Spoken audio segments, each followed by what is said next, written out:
Mga kapuso, mabubusog kayo sa isang night market sa Iloilo City kung saan tampok ang iba't ibang mga Pinoy delicacy. Winter Wonderland naman ang feel sa Pascuhan Village sa Isabela. Ang mga Pasko sa probinsya sa pagtutok ni Mav Gonzales.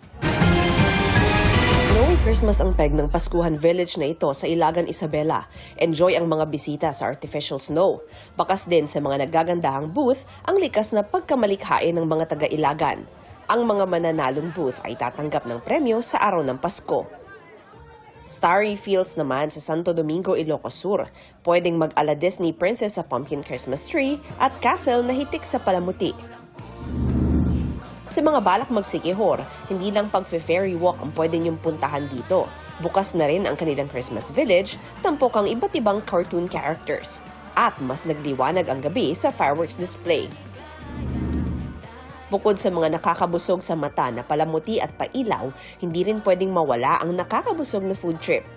Sa isang night market sa Iloilo City, patok ang simbang gabi staple na puto bumbong. Meron ding mga tusok-tusok, seafood, lechong baboy at inihaw na manok. At ang sikat na Ilonggo dish na Kadyos Baboy Langka o KBL. Para sa GMA Integrated News, Mav Gonzales, nakatutok, 24 oras.